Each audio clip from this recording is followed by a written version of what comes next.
Welcome everybody to a special grand reveal. This is Jen, and I'd like to welcome everybody to this special live webcast for the grand reveal of this, the Pathways of May game board. Wow, I'm gonna have to stand up and get a long shot of this. This project has been a labor of love for the past year and a half.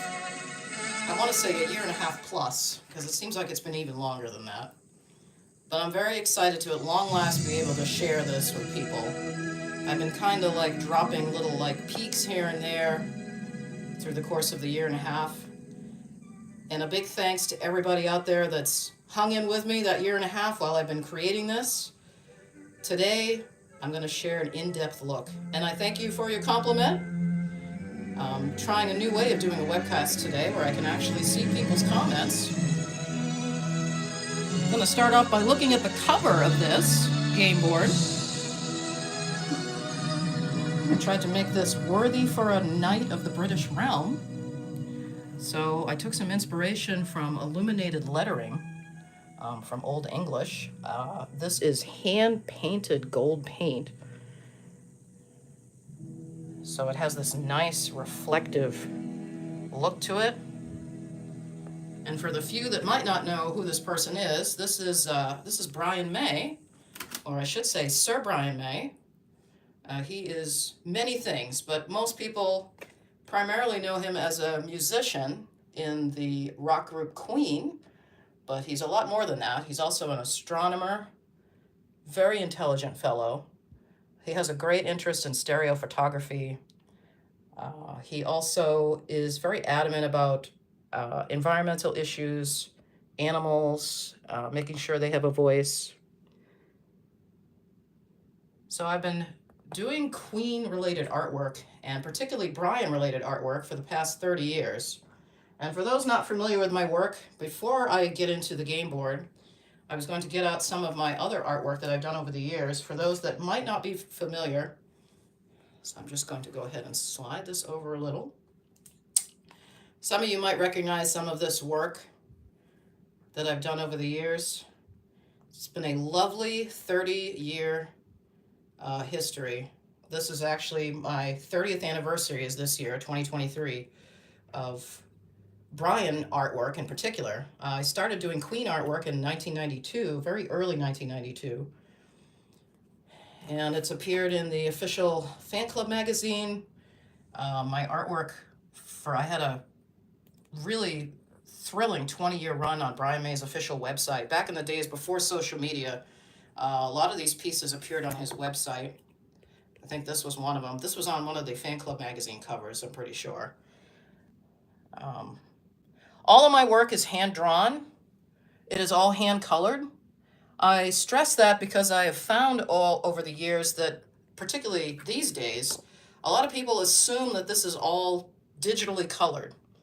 No, this is all hand-done, and I'm going to be getting into that a little bit later of the creative process.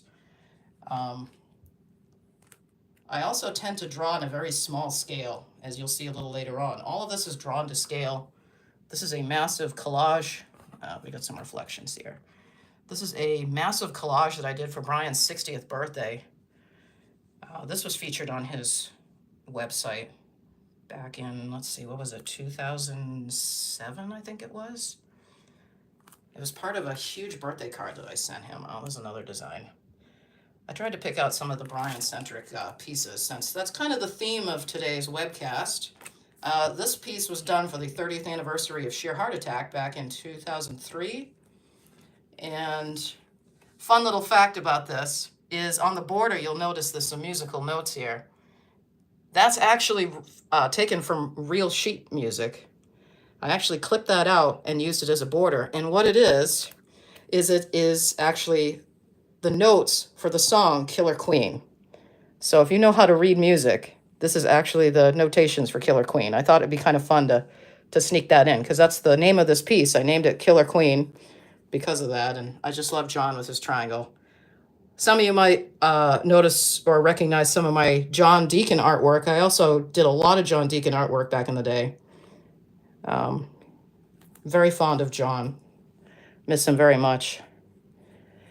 But besides doing artwork, I also take this artwork and I make things out of it, which we're going to get into in a moment. The latest creation, the Pathways of May game board.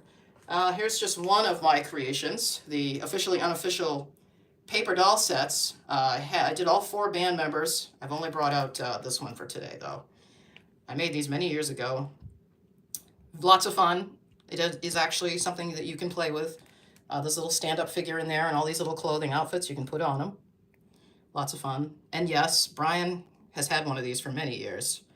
I think it was in his office at Duck Productions for, oh gosh, long time. I used to have people send me notes telling me that it was there, and he certainly had a fun time playing with them. All right, well, there's a little refresher.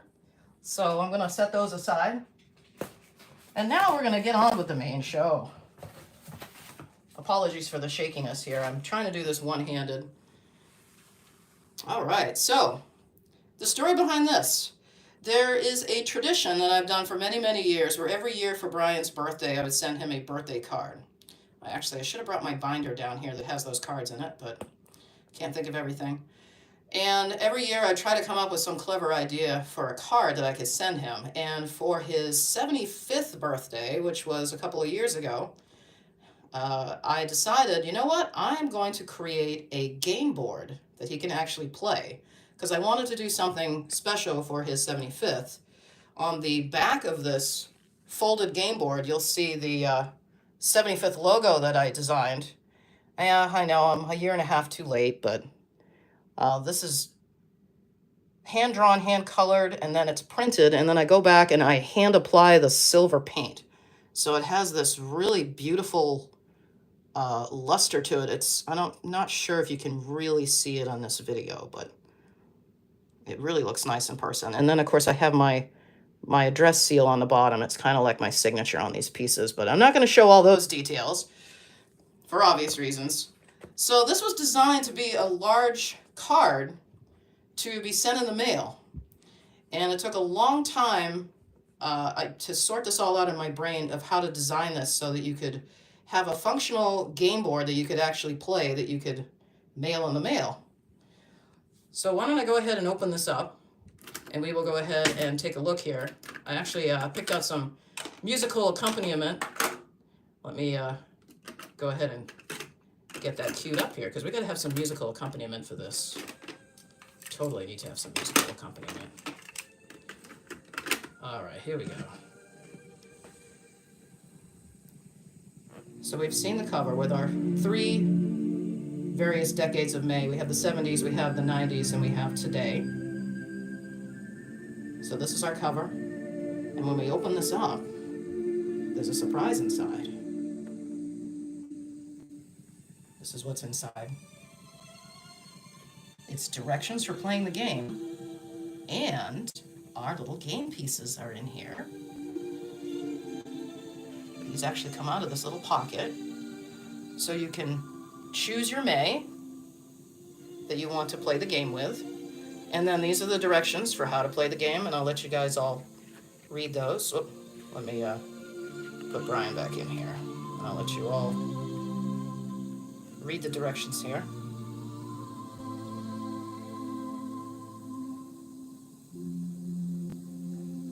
I would choose the 70s Bri too. I am rather fond of him. Good choice. I do like the 90s Bri though. Very special time.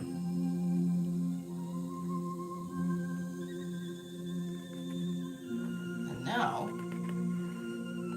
if we turn this again, here's our game board contained inside.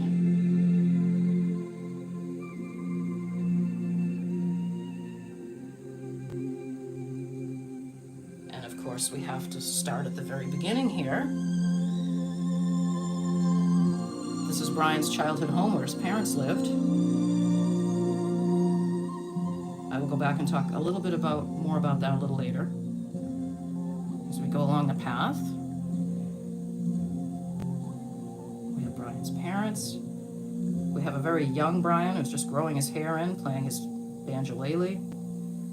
And then, of course, we have our spinner, because we need to have a spinner so that we know where to move our game pieces. Little tiny record player. That's actually a accurate drawing of Brian's actual 45 record player. There's a massive amount of research that went into this, and I'll get into that a little bit later. Oh, gotta change the music again. Yeah, I was gonna make up a special tape for this, but I just didn't have the time. It's been a little crazy this week. But we'll go along the path here so everybody can get a look at the scenes. The game board, as you go along the path, is actually the story of Brian's life. The game board was meant to represent his life's journey. And yes, we have penguins. We cannot have a Brian May game board without a penguin crossing. And of course, I made sure that it is the UK caution sign. Again, tons of research went into this. Then we have Brian with his little ones from 1986 is the time period there. Because I'm sure there'll be people wondering where his third child is, but this was supposed to be a time period from 1986. And then we have a not so pleasant era, Sugar Shack days. I actually really like this scene. I'll go back and talk about that a little bit later. And then we have the circle of emotional distractions. This was kind of an idea I had for this game, where your game piece, depending on how you spin the spinner here, your game piece can actually get trapped in this circle and keep going around and around and around. And I think Brian, of all people, can relate to getting trapped in the emotional distraction circle and just not being able to escape and just going around in circles. And then we have the shortcut through the woods. And if you look really closely, there's all kinds of fun little furry friends hiding in the woods here. Foxes and rabbits. There's a snake. There's a deer. Oh, gotta change the music again. Yeah, sorry I didn't have time to make an official soundtrack. I just was a bit busy. Yes, emotional distractions. Yeah, I can relate to that as well. So, past the emotional distractions, we go into a place that's very near and dear to Brian's heart, and that is Tenerife on the Canary Islands. Let me see if I can tilt my light here so you guys can get a better look. The lighting is not the greatest here in my house. I tried to make some accommodations for that, but this one's a little hard to capture. But here we are, we're in Tenerife at the Mount Teed, and above the clouds and under the stars, a place where Brian always loves to be. That's a drawing of him next to the observatory that's there today, with the little swallows flying around his head. And then we have another little shortcut. It's the travel on the tour trail. And of course, rather timely, since this is what he's doing right now as we speak. I rather like this scene a lot. Thought that one came out really nice. And then we move down the path a little bit, and we end up at Sir May at home, relaxing. And everything in this drawing is accurate. This is actually a real place. I'm not going to say where exactly, but those who know, know. And then, of course, at the end of the game, we have to remind everyone that endings are really just new beginnings. I had to be very careful about how this game ended, because, after all, it's supposed to be a representation of Brian's journey, and I thought that was kind of a nice way to conclude things. It's not really an ending, because I'm actually a believer in that. Endings are not really endings, they're just new beginnings. So, what do you say we get out one of our game pieces and go ahead and give this a try before I get into a more thorough, in-depth overview of this. Let's see, we had a request for 70s Brian, so let's go ahead and get out 70s May. Here he is with his velvety clothing and his long hair and his white clogs. In case We had some folks that wanted to see the other pieces. We have this rather sad-looking Brian. This is from 1980. This was during the Munich period, which pretty much sums up why he's looking the way he is. He doesn't look too happy, the poor thing. And then we have 90s Brian. Yes, I know this Brian very well. 90s Brian. And then, of course, we can't forget today's Brian. I've been sharing this drawing of this quite a bit. His little black clothing and his fluffy white hair. So I'll leave these pieces out. All right. So my spinner used to work a little bit better. We had a very humid summer this summer, and the paper is swelled up a little bit underneath here, so the spinner doesn't spin quite as good as it used to, but it still does the job. So we'll go ahead and we'll put 70s Brian over here. Now, another thing I had to think about when I designed this game is how to make game pieces that could fold flat and not require any additional pieces. So I came up with this idea of just doing a little poster cardstock figures that you just go ahead and stand up there. All right, so we have 70s Brian and 90s Brian ready to play the game. No pun intended. Sorry, couldn't resist. All right, we'll go ahead and spin the spinner. We'll start off, we'll let 70s Brian go first. Let's see if anybody gets trapped in the circle of emotional distractions here. Hopefully not.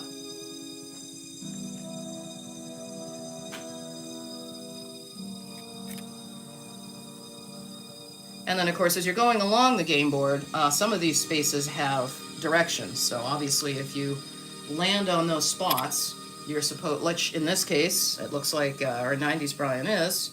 It says, savor life's simple joys, miss one turn. Oh, time to change the music again. Sorry. All right, more music. Gotta have musical accompaniment to this. All right. So let's see. Savor life's simple joys, miss one turn. Uh-oh. So it looks like 90s Brian's gonna have to stay here. And then we'll spin the spinner again. And now we have a choice because it's on purple, but we have two purple spots. So which way do we want to go? Do we want to go this way to the penguin crossing, or do we want to go down here and maybe take some stereoscopic photographs? Well, I think I'm going to head this way because purple this way is to spend quality time with the kids. And I get to move ahead 2 spaces. So hey, I think that's the best deal. So 70s Brian, I'll go ahead and put right there. All right, let's see what we have here. So 90s Brian. Oh, I think I need to do a better spin than that. Oh, it's still the same color. Well, we're gonna be right in the middle of the penguin crossing. Don't step on any penguins. Good morning, and thank you for joining us. Oh, we're gonna bring the 90s Brian down here. There we go. Here. There we go, purple, there we go. All right. 70s Brian's gonna go over here. Yeah, I'm really interested to see who's gonna get caught in the some emotional distractions. Oh, well, here we are. We've spun yellow, so we get to come down here and snap some stereoscopic photographs. So we have to move back 1 space. All right, so there we go. Yes, always take time to enjoy some photography.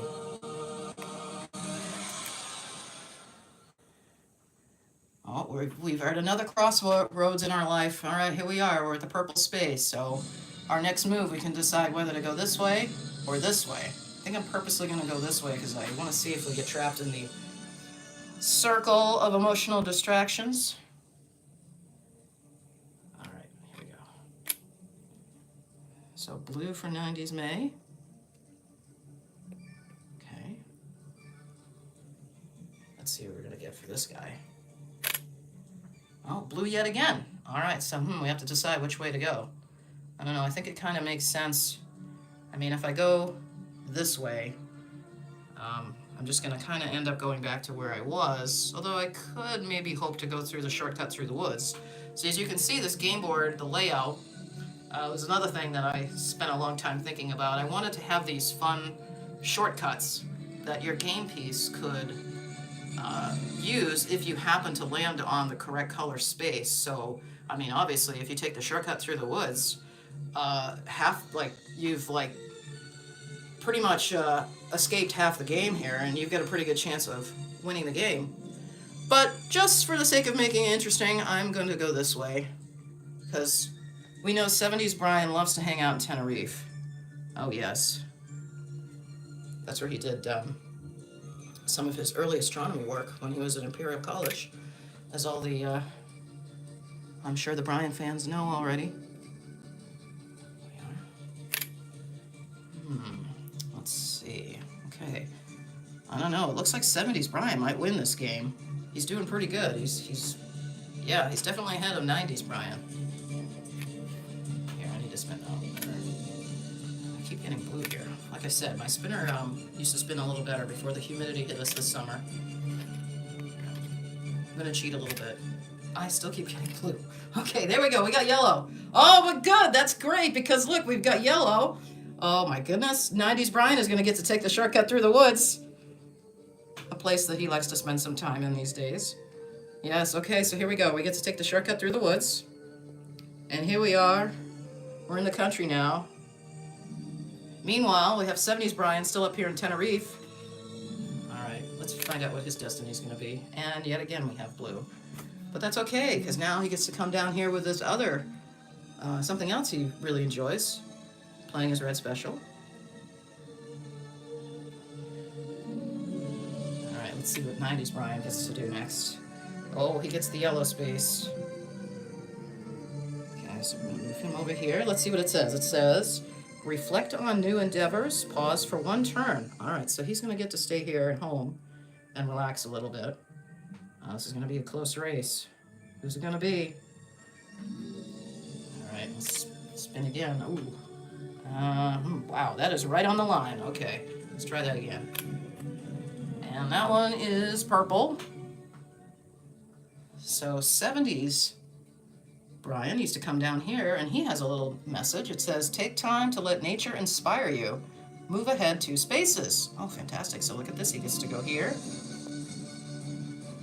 Gets to enjoy the forest view. Now, there's only a few more steps. Let's see who it's going to be. And it's going to be yellow. We don't have a yellow, but of course, remember, 90s Brian, he has to miss one turn because of his little directions. So we'll let 70s May have this spot, because he just spun yellow too. There we go. All right, another spin. And it looks like it is blue for our 90s May. Oh my goodness, this is a tight race. Didn't think it was going to be this tight. Our next color, oh my goodness, it's 70s Brian who wins the game. Woo, go 70s Brian. All right, he spun purple, so he wins. He gets to hang out in the beautiful Surrey countryside here. So there's an example of playing this game. It is actually a playable game. Unfortunately, we didn't have anybody get trapped in the circle of emotional distractions, but that's okay. I think Brian spent enough time there suffering. But now that we've kind of had a fun little playthrough, I'm going to go through and in more detail go through all of these scenes. So let me go ahead and do that. I'm going to start up here. Let's get some more music loaded up. It's got to have some musical accompaniment. Oops, I think I put the wrong side on here. Yes, folks, we were listening to cassette tapes today.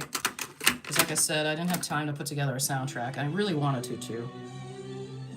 And, wait a minute. Well, I guess I can't use that one because I didn't, all right, well, I've got a backup. All right, here we go. We're gonna start here.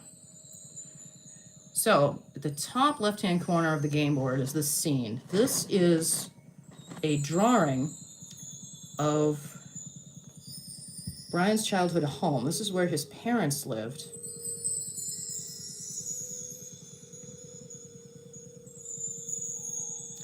And this is drawn the way it appeared back in the late 70s, very early 80s. But I tried to kind of make it not too specific, because it's supposed to be, you know, we're supposed to be in like the early days when Brian's a little boy. But you can see it's flush with roses. The roses are actually a real element. Brian's mom, Ruth, those are her roses. And they used to grow on these bushes that were right in front of the house here. So I wanted to make sure to include those. My first trip to the UK back in, I think it was 1995, I actually had the pleasure of going out to this place and visiting this place for real. And it left quite an impression on me. I remember I took some photographs, and a couple of those I used as reference for drawing this. I wanted to get the colors right, because the colors on the outside of the building have changed over the years, and I was trying to set a certain time period. But the roses were definitely a very important element to include. You'll notice up here on the right-hand side are these two little butterflies. They are not just butterflies, they actually represent Brian's parents, Harold and Ruth. I thought it'd be kind of nice to put them in there. As I said earlier, I did an insane amount of research on this project. I mean, all of my Brian-related artwork, there's a lot of research behind it. And I did some study on common butterflies in the UK. And I selected these two. It's a red admiral on the top for Harold, and what's called a painted lady for Ruth that is below. So these are two real butterflies that are in the UK. I chose them because I liked the designs, and it wasn't until after I had already decided what designs I liked and I wanted to do that I found out what the names were. And I thought, wow, well, that's really appropriate. A red admiral for Harold and a painted lady for Ruth. So that's the story of those two little butterflies here at their home. And then we go along here, and this is Brian's first stereo viewer that came out of, I believe it was a Weetabix box in the UK. And this is how he became fascinated by stereo photography, which is photography that, when looked through a viewer, looks three-dimensional. So that's a tiny little drawing of that. Now, if I had a pencil tip, I'd stick it here, but I'll just put my pinky figure here so people can get an idea of the scale. All of these drawings are drawn to scale, so I don't draw everything bigger and then enlarge it. This is actually really teeny tiny, and I draw it to scale. Now I'm going to tilt this up so we can hopefully get a better lighting, because the lighting is not the greatest in my house. So let me try to tilt this up here. I'm getting a lot of yellow, and here we go. I'm going to hold this up so we can get a closer look with hopefully better lighting. So we have Harold and Ruth May, Brian's parents, and then of course we have very young Brian with his little banjo ukulele that his father actually taught him to play. And I really like this little drawing of him because at the time that I drew it, I didn't realize it, but his hair, if you look at it closely, it actually looks like you can tell that he's just starting to grow it out, if you know what he looked like when he was younger. I don't know, I just find that a very sweet little picture. And then down here, I was talking earlier about this. This is a drawing of an actual record player that he owns. So you can imagine this little fellow He's actually talked about this in the past, about how, you know, when he was younger and he was teaching himself how to play guitar, he would listen to his 45 records on his little record player and play along. So that's kind of what this scene is kind of capturing, is that. And again, this is a teeny tiny little drawing. Let's see if I can get this to focus in here. Teeny tiny little, this is my pinky finger. And this is drawn actual size with a very sharp pencil. And then I have to go back and color it. And then we've already met our spinner. And next we go along the path. We have this lovely little scene. I'm going to hold this up a little too so we can get a good look. This is the Starfield scene. This is supposed to be him in Tenerife doing some astronomical observations. If you notice the way the light is reflecting on this, you can kind of see some glitter effects right here to give it this kind of nice, kind of iridescent sparkle in the little Milky Way that's behind his head there. It's kind of hard to see on the video, but if you saw this game board in person, it's kind of a nice little subtle effect that kind of adds a little magical sparkle to the night sky. And then below we have a young Brian with his stereo camera, one of many that he owns. But again, the time period is supposed to be the very early 70s. And he's doing one of his favorite things. He's taking stereo photographs of nature, flowers. And speaking of flowers, and Brian photographing flowers, the flowers that are over here, these are wild hyacinths. And those I added because there's a special memory that's associated with Brian where we used to talk about. I would send him drawings and then he would respond. And I remember one time I drew a picture of him with some hyacinths. It was kind of a springtime design. And he had wrote back and told me that he had just come in from outside photographing wild hyacinths. So I just thought that was very sweet. It was like a nice little coincidence. So of course, when I needed to come up with some little, I just wanted to do a little something in this little corner to kind of fill the space. I thought, oh, you know, I'll put in those little wild hyacinths that Brian photographed that day that I sent him that picture. So another little story behind something that I added in there. It has a significant meaning for me, but it's kind of like a hidden thing for anybody that doesn't know the story. So next we're going to move up the path and take a look at, of course, our penguin crossing. So we have penguin fans watching.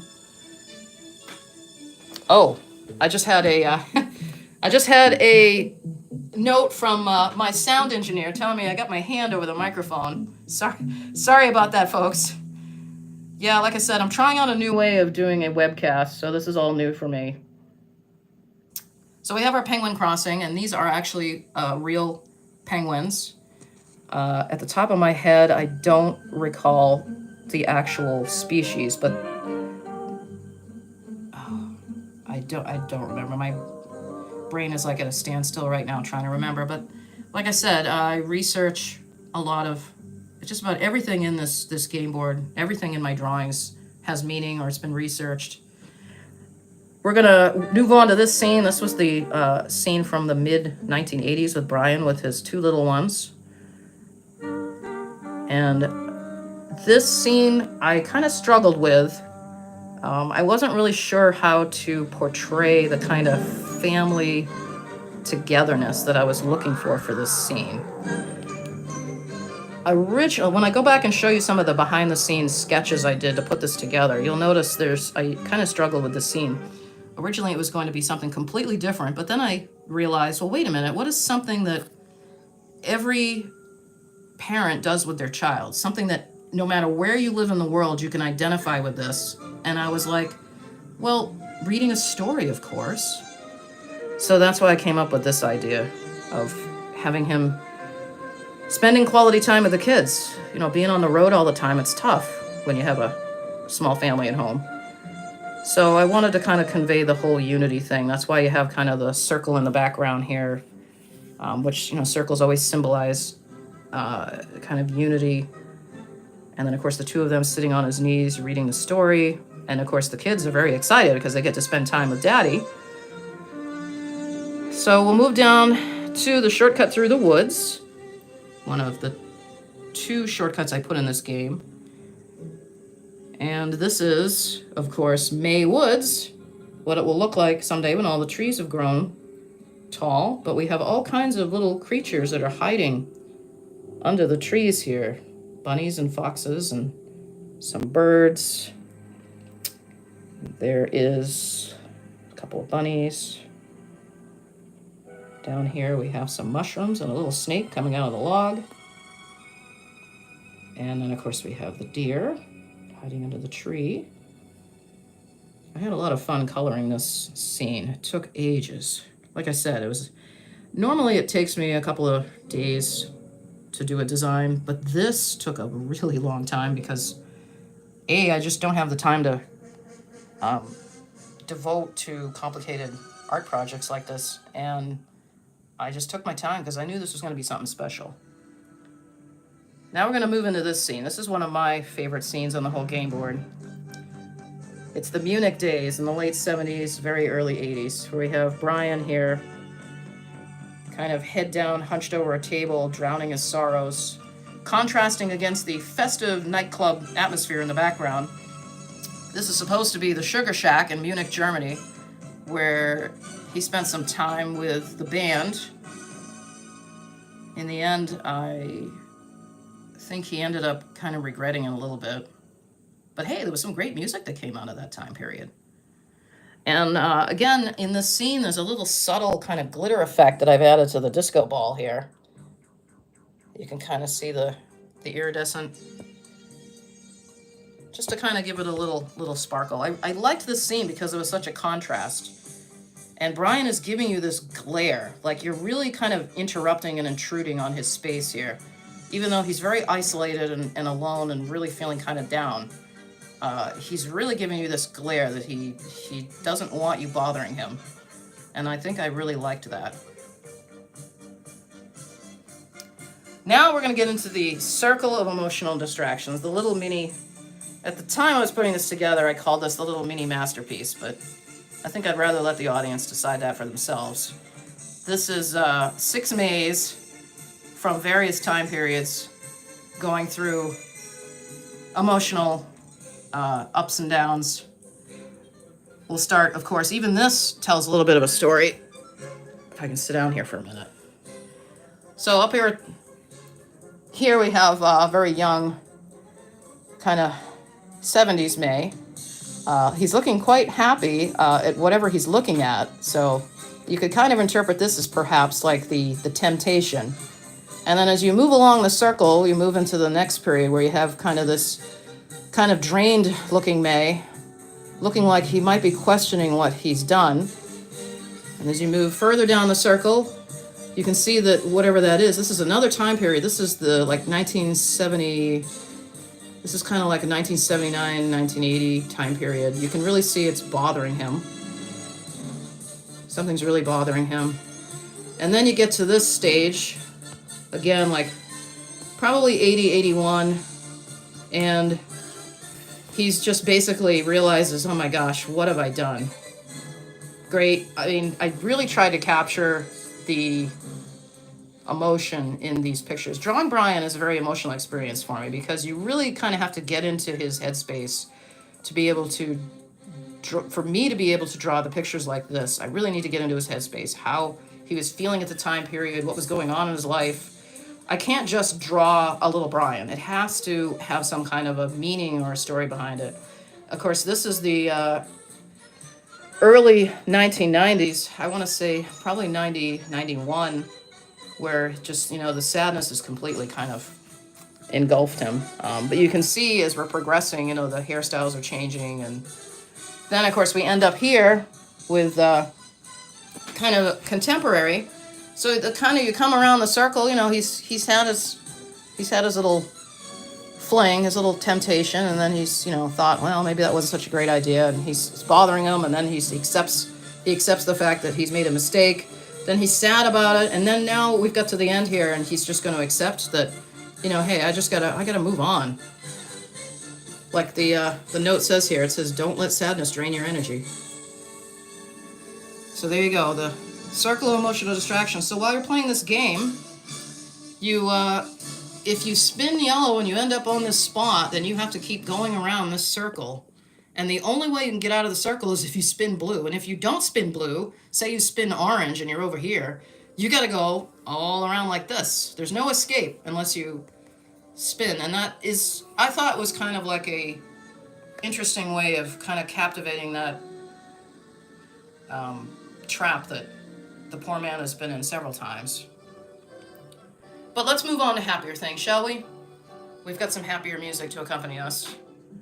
And here we are, we're in Tenerife. I'm going to hold this up because the lighting is not great here in this corner. Okay, so here is Brian in Tenerife. And of course we have the famous volcano here, above the clouds and under the stars. One of his favorite spots to be. And then we have this little scene of him at the observatory that I would say he had a hand in helping create. I actually really like this scene too. And then our other shortcut is travel on the tour trail, where we have our little clog footprints. And then of course we have our clogs down here. For those that don't know, Brian's famous for wearing his wooden clogs. And then we have this great scene of him enjoying a place he really enjoys being, besides Tenerife and at home, but being on stage playing music. And this also has a subtle iridescent glitter effect. You can see in the background there where the fog is. I kind of painted that in afterwards. And the red special, which in itself is a character. I always pay very special attention whenever I draw the red special, because to me it's very important to get the look of it correct. The wood grain is very important. And when I get into the behind the scenes segment of this webcast, I will explain that a little bit more. But I really like this scene a lot. He's doing this right now. He's going to be doing this tonight. Probably. He's on tour right now here in the States. All right, we're going to go along the path. And we're going to go down here where we're here at home with Brian. And as I was saying earlier, this is a real place. And you can see one of his little foxy friends here. The fox does have a name. And people are probably wondering what the name is. But I don't know if I should be saying what the name is. But just know that this fox actually does have a name. And this little tiny scene, packed with detail, all based on reference and knowledge of the space.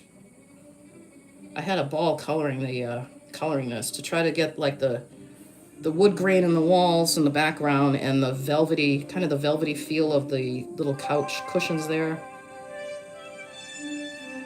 And then of course the final scene is our happy English countryside. And this is also a real place. So there we are. There is a kind of a little more in-depth look behind some of these scenes. So now that you've seen the finished product, I'm going to share how I was able to create this. Let me set aside our little game pieces here and this as well. And I'm going to slide this over. And I'm going to get out some of the behind-the-scenes materials for the creation of this. I guess it would be best if I started with this piece, because this is really where it all started. Go ahead and move this out of the way. All right, this was the first inspirational sketch for this project. I drew this sitting on the ground, waiting for a bus after work, when I was thinking about, I need a really cool idea to send Brian something special for his 75th birthday. And I thought, what about like a game that you could actually play? So I sketched this out on this junk piece of cardboard that I just happened to have lying around at work. I took this home. I was sitting, I had a marker in my bag, and I'm sitting there on the ground, and I just started drawing these little figures. And as you can see, these are very close to the final game pieces that I ended up making. I had a very clear idea of the 4 time periods of maze that I wanted. And it's fun for me to look back. I mean, you can see the date on this was April 28th, 2022. That was the first, this was the first inspirational sketch.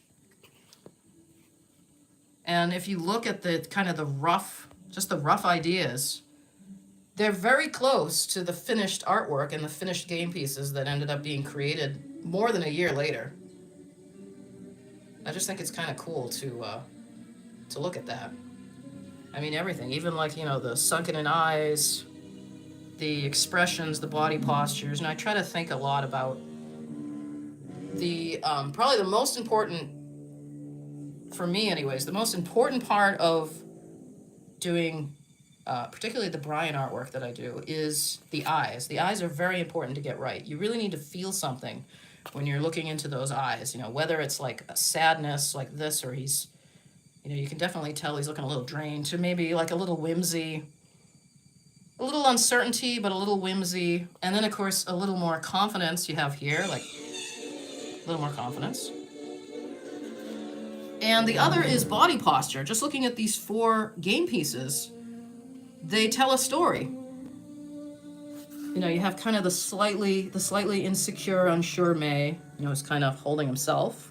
And then you have the kind of downtrodden, sad May. He's got his hands in his pockets there. You also get the impression his head is kind of down, his chin's down. And then you have this one. He's not really, he's a little uncomfortable. You know, he's kind of grabbing the edge of his coat, holding the edge of his collar, the way his legs are. You know, it's almost like he wants to step away. He's a little uncomfortable being in the spotlight there. And then, of course, you have today's May, who's a little more confident, but still, you know, he always has his arms across himself. I do like this version of him. So that's our first inspirational sketch. So everything came after this. So I'm going to set this aside, and we'll get out some more back to our behind-the-scenes goodies. Here we go. So here is a huge, I saved all this stuff, as I do with all my art projects. I save all the inspirational sketches and all the pieces that I use to make projects like this. Push my chair out of the way here. So these are all very early rough sketches of the scenes that I wanted to do for this game board. Because, as I said, there's a lot of thought that went into this. So I started drawing this stuff out and writing it down. Because each scene, I think this page is a good example.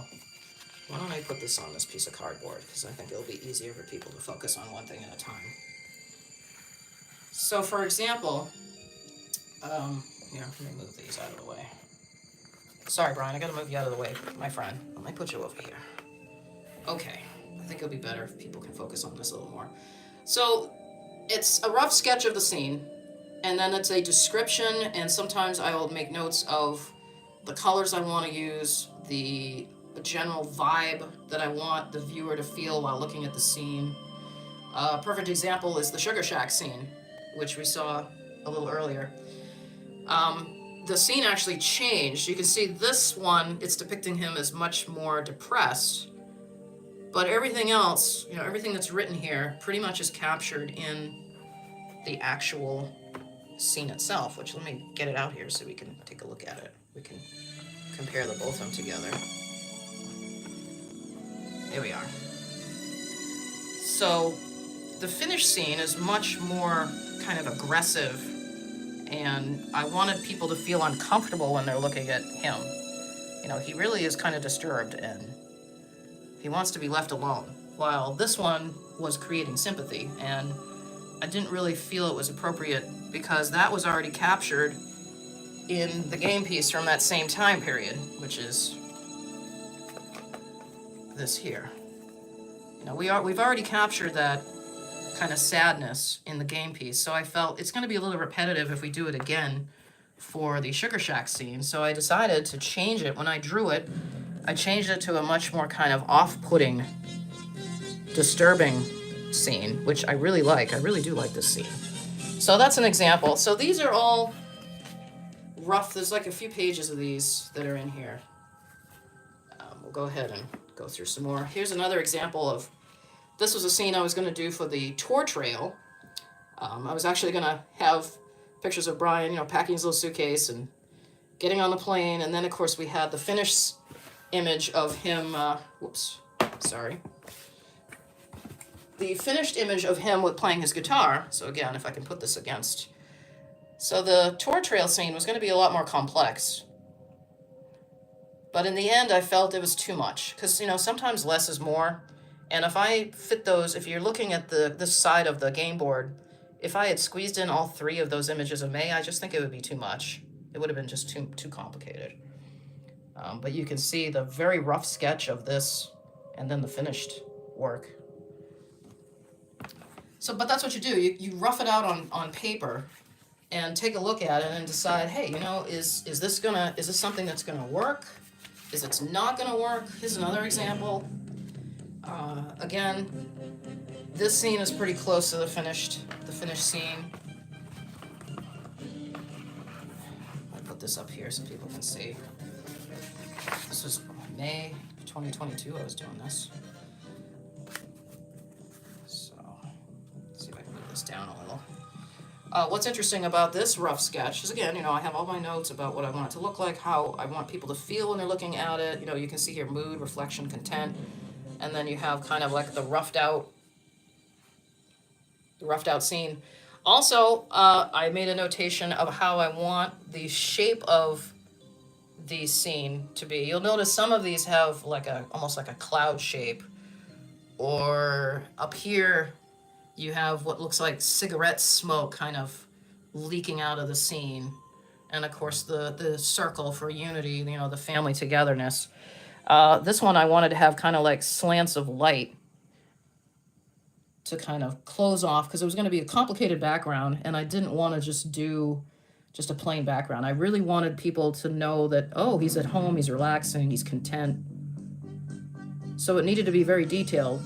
But I needed to close off the edges, so I thought, hey, it'd be kind of neat if we did shafts of sunlight, because, of course, sunlight and sunshine is very important for Brian. Again, lots of symbolism in this, and little things like that I like to add in, because it tells a story. Oh, speaking of such and a story, I forgot about this. Oh, how can I forget about this? Oh, my goodness. All right, even this has a story, believe it or not.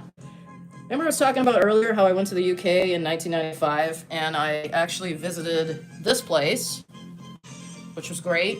Definitely had an influence on this drawing, all those, 30 years later. But this has a story too. These tiny little flowers are real flowers that I picked out of a small park field that was directly across the street from that house. And I saved the flowers all these years, and here they are, dried flowers from the little park across from that home. And these are the flowers I drew in the design. Yeah, it's okay, I know, I'm a freak. Yeah, they were sweet little flowers, so here they are. Forgot about that. How can I forget that? Again, tiny little thing. When you're looking at the whole design, it's just like, you don't even... It's just, something to fill in a little space, but it has some meaning behind it. Can't believe I forgot about that. All right, let's get back to this. Another scene. This was supposed to be the final scene in the countryside. Originally, I was going to draw Brian. But then I really felt that I needed to be careful with this scene, because I didn't want people thinking that the poor man had passed on and he's going to another place. You know what I mean? It was kind of, this scene was kind of touch and go, because I really didn't want to give people that impression. So I decided, no, I'm not going to add that. And besides, when you're playing the game, your game piece is here. So technically, Brian, it's comes together with your game piece and the background. So again, I felt this was repetitive, so I removed this and just did the scene. The Surrey scene. All right, let's see what else is in here. I actually haven't been through these papers since I finished this project, so this is kind of fun. Oh, here we go. More really roughed out sketches and ideas for how to do the different scenes that I wanted to do for this game board. This one is obviously this scene here, which I think pretty accurately captures what was finished. It's pretty close. And then here's the scene I was telling you about that I was struggling with. This one, I have to admit, it's still not one of my favorites on the game board, but I know a lot of other folks will probably like it, and probably Brian will find it quite touching. But it was difficult to come up with an idea. One of the ideas was this scene with the children with bubbles and a kite, spending quality time with Dad outside. But then again, I decided, no, I want something that anyone from anywhere, any country, any culture is going to understand, and everybody reads stories to their children. So I felt this was the far superior choice than doing this. But, I still look back at that and think that was interesting. I was going to do some special iridescent effects on the bubbles. But I think in the end, I made the better choice with the storybook. What else is in here? Oh, looks like it's just some rough maze. And then the 75th anniversary logo that's on the back of this game board. Cover up my info there, but so you have the 75th anniversary logo for Brian's 75th birthday, and that is based on the design of a old English sixpence coin from like the 1800s, I believe. It has this beautiful scroll work that I captured here on the logo, like oak leaves, and it looks like maybe olive leaves, and I really liked it. So that is directly inspired from a real coin, a coin that Brian would play his guitar with. And then this again is going through, how I wanted to not just do the logo. It has all the notations of what I wanted to do, and then how I wanted to use it. Since this was originally supposed to be something to be mailed, I had to do a design for the mailing envelope. And then this is like a piece that I used to make sure I was actually drawing a circle the right way. What do we have here? This is an early layout of the game board. And it's pretty close to what I actually ended up with the finished design here. It's pretty close. It's really interesting to go back and look at this stuff after it's been finished. This was a tool to kind of block out where I wanted to put the different scenes. You can see, it's changed slightly, but pretty much everything that I ended up in the design, the finished design is here. It's just might be in a slightly different spot. And again, a whole bunch of notes. I had to figure out all of this stuff months in advance before I even started drawing anything, because it was a very complex project. Oh, and then of course we have another thing you have to think a lot about is what colors you want to use for the squares on the game. So these are color samples that I colored on a piece of paper that I wasn't sure what would look best. Originally I wanted to go with this. I was trying to go with colors associated with the red special and kind of like autumn hues. I thought that might look nice. But then I decided against it because there's already a lot of scenes on this game board that have a lot of browns and oranges, like Brian's hair, the background for the home, the red special, his parents, the kind of more natural tones. I felt, no, that's not really going to match. So then I tried some different combinations. At one point I was going to do all pastel, but then I thought, yeah, it's going to look a little too feminine. So I ended up going with kind of just a orange, like a light pastel orange, blue, yellow, and purple, which is this. You can see the stars next to this one. So these are the colors I actually used. But I did a lot of variations There was even this one with kind of greens and browns, earth tones, but again, there was already a lot of green in the design, so you have to have the path stand out from the rest of the scenes. So I had to use colors that weren't going to be used in any of the other scenes. Or if the colors were used, they were different hues. Like for example, the blue. You'll notice that the blue squares, that same blue isn't really used in any of the other scenes, except, maybe Mount Teed here, but they're all different blues. So again, there's like a ridiculous amount of thought that goes into this. But it's all a labor of love. It really is. It's just, yeah, you spend a lot of time on this. This is an early sheet. This is me trying to decide all the different scenes that I wanted to put in the game board. Because again, the game board is supposed to be a representation of Brian's life journey. So I wanted to try to hit on all of the points that are meaningful in his life. Not necessarily, Queen and these other, things he's interested in. It touches on all those things, but very subtly, because the focus is supposed to be him, his life's journey. So I had to kind of go through and decide which of those moments I wanted to try to capture. And those were some of them. Let's see what else we have here. And again, just notes and notes and notes. It's just tons of this stuff in here. Going through what scenes I wanted to do, what the colors are supposed to be. I love these little like post-it notes where I'm sitting at work and I'm thinking about this when I'm supposed to be doing other things. But this is me figuring out how I'm going to put the spinner together and how I'm going to come up with, where do you put the game pieces in this thing? It has to hold the game pieces because, again, this is supposed to be a self-contained folding game board. So I came up with the idea for the pocket. And then later I decided it needed a cover. It needs to have a cover. And that is all worked out on paper before anything is drawn. Same thing here. This is all envelope design. Underneath this is more kind of finalized how I wanted it to look, the cover, the inside. And then once you get that all figured out, then you're ready to actually start drawing.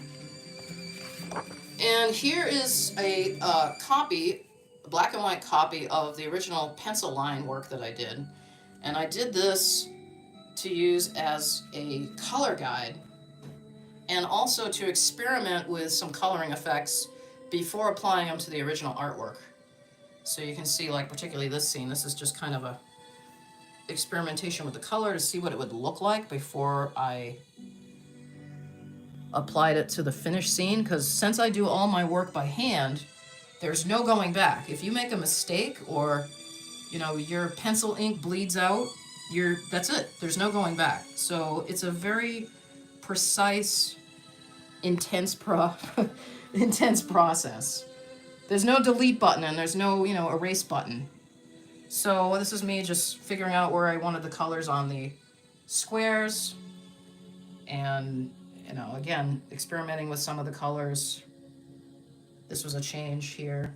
Originally this was going to be yellow, but I decided to do purple.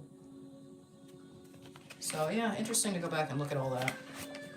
And then we have like this is a rough sketch of what I wanted the inside of the game board to look like. So we have the finished product, and then this is the rough sketch with our little pocket. This is a sample of the border that I wanted to use. I can't take credit for this border. This border is actually from another element that I did ages ago, and what I did is I made some duplicates of it and then added it into the design and hand colored it. So this is kind of like showing me that this is what I want to use for that. And then here's this is a photocopy of the original pencil art. I make these just as kind of like mock-ups so I can get a real sense of what it looks like, what's going to look like in somebody's hand. And then we start getting into the logo. Oh, more load. Oh yeah, these are the notes for the directions, because the game needs to have directions on how to play it. So this was, I think, my second or third version of the directions. And another photocopy of the original pencil work showing the logo I came up with to go on the inside of the game board, like the first thing that you see. And again, another color testing to see what kind of effects. Did I want to just do all a solid color? Did I want to do a marker color? Did I want to do something like this? And you'll see this is what I ended up deciding on. I just thought it looked better. And then I went back and I used that gold paint for the P and the M, so it has this nice kind of medieval illuminated lettering kind of look to it with the gold paint. And let's see, now we have the cover, this was the rough sketch of what I wanted the cover to look like, which is this here. Wow, okay, here's something fun we can do. We'll take the original, this is the original sketch, and then we have the finished product. Wow. So I always knew I wanted to try to convey some of the art from the game pieces into this design.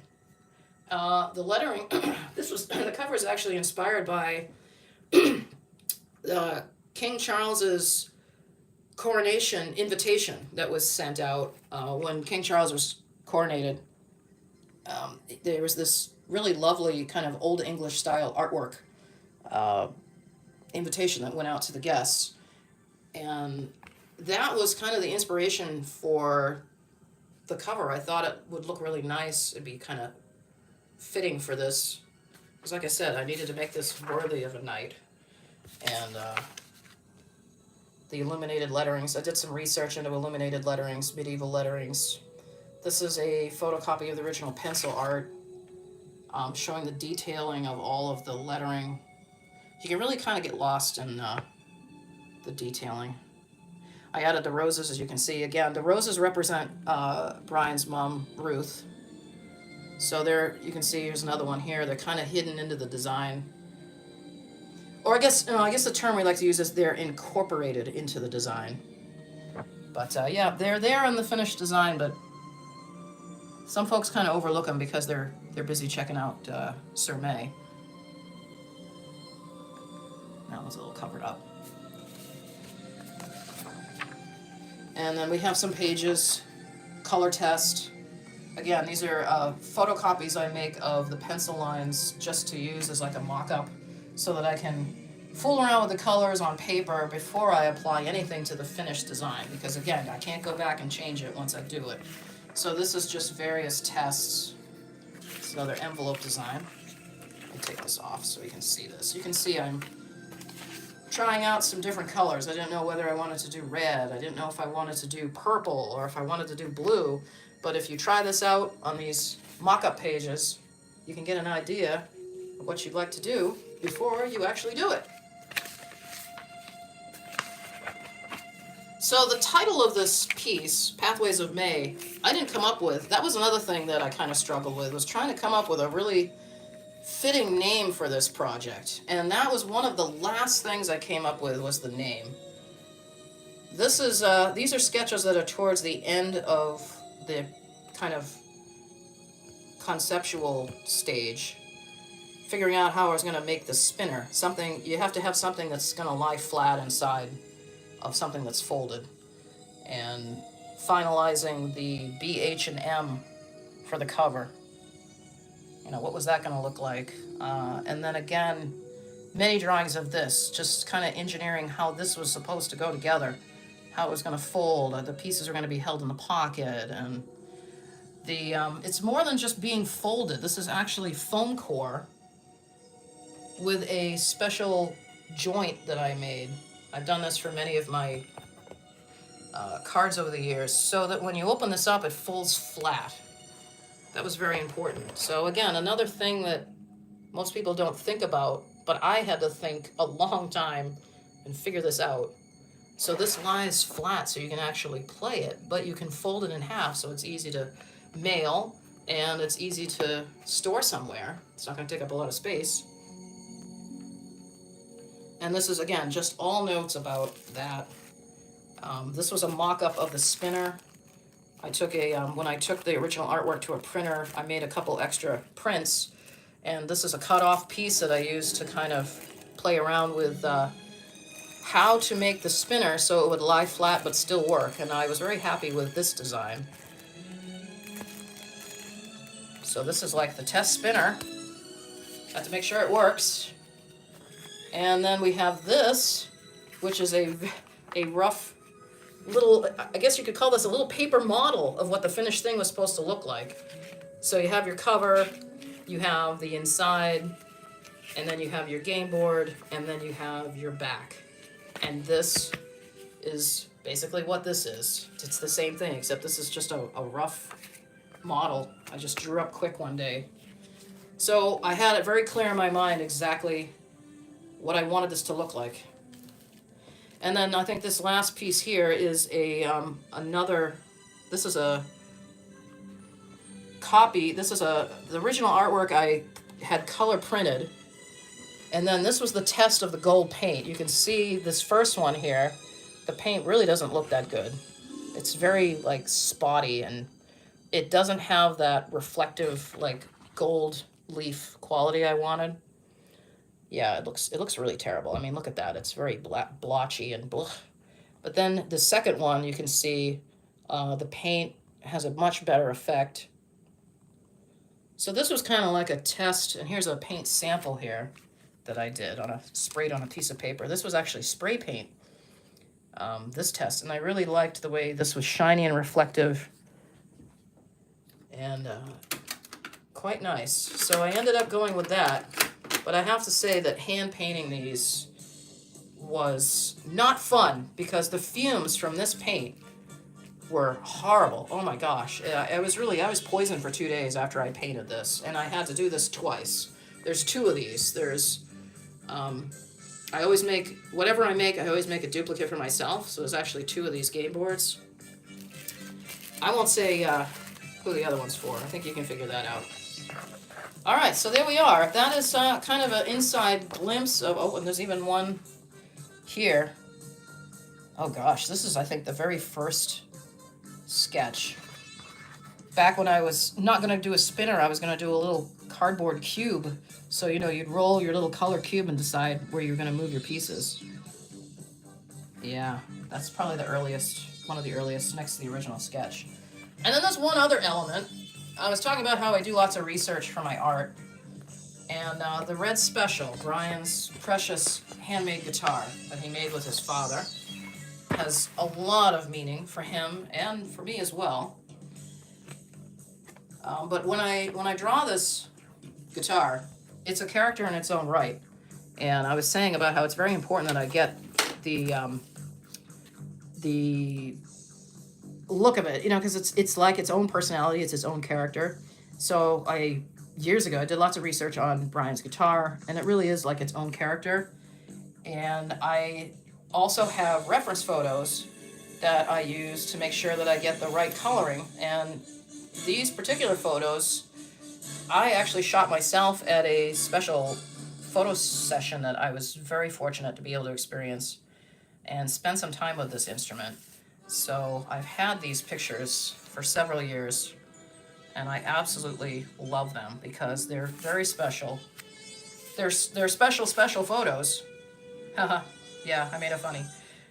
And I like to use these. The reason I shot these was specifically for reference for my artwork, so you can see the beautiful woodwork, the pattern. It's a very unique pattern that's in the woodwork. And I just feel it's very important to get that in my artwork, because like I said, the guitar in itself, it's an extension of Brian, and it's very much a part of him, and it's its own little personality. So I always feel it's very important to get that right. So I also use photographic reference, particularly with his guitar. And yeah, so there we are, the Pathways of May game board. I hope everybody enjoyed this little walkthrough with this project. Very excited to be able to share this with everyone. It's been a very, very long road getting this finished. A very long road. But it is now, and now it's out there in the world for everybody to enjoy.